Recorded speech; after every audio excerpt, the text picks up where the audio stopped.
So Mary and Joseph took Jesus to the temple to offer the sacrifice required by the law of Moses, and so the story continues. And Luke writes that as they came to the temple to fulfill this requirement, an elderly man was there waiting, a resident of Jerusalem whose name was Simeon.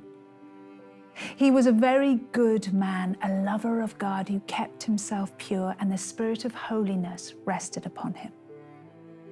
Simeon believed in the imminent appearing of the one called the Refreshing of Israel, for the Holy Spirit had revealed to him that he would not see death before he saw the Messiah, the Anointed One of God.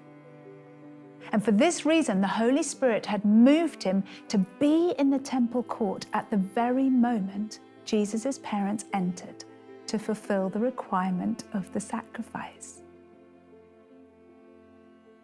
Now, for me, this story is such a vivid illustration at such a personal level of how God's Spirit moves in people to place them in exactly the right place on the right day at the right time as they listen and obey him.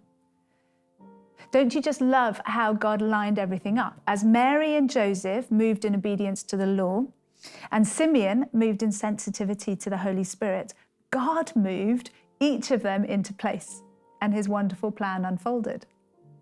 And I find this so encouraging. It's not up to us to orchestrate things. We don't have to make God's plan unfold. We just have to listen and obey, and he orchestrates the pieces to fall into place. And I remember when we saw God do this in our family. We homeschooled our kids for 5 years, which, to be really honest, was one of the hardest seasons of my life, mainly because I did most of the schooling and I simply had no idea what I was doing. I have to confess that most of the time I seriously worried that I was messing up their education for life. But every time we went back to the Lord, my husband and I just had this deep sense that we were to continue. But it felt like 5 years of walking on water, and most of the time I was terrified that I was sinking. Thank goodness for my level-headed husband.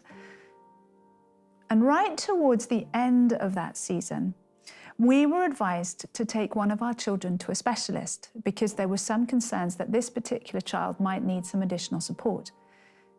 And after we'd had the assessment, the specialist rang me and said, listen, I don't normally speak to clients. A written report is usually enough, but I just personally really wanted to speak to you.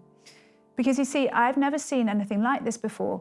I totally understand why you were sent to me, because watching your child, I would expect them to test positive for the condition.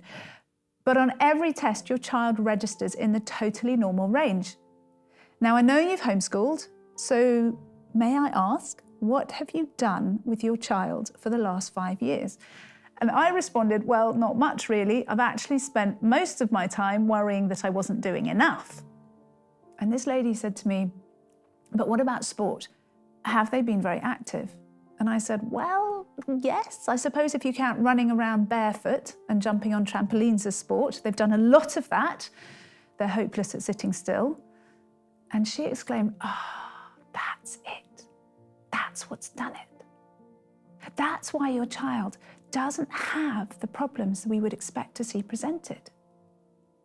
Because your child wasn't locked behind a desk, but was allowed to be so physical and jumped on a trampoline so much, the brain had time to fix itself.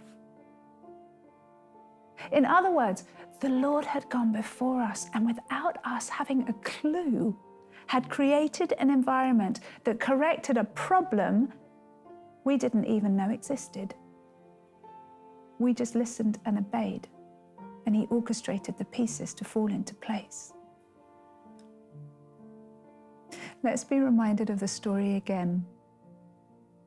Jesus' parents came to the temple to fulfill the requirement of the law, and Simeon was there waiting.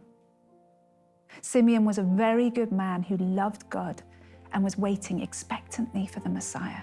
And Luke writes that for this reason, the Holy Spirit had moved him to be in the temple court at the very moment Jesus' parents entered to fulfill the requirement of the sacrifice. Holy Spirit, would you grow us into people who, just like Simeon, listen and obey, that we might have the privilege of seeing your kingdom unfold around us. Amen.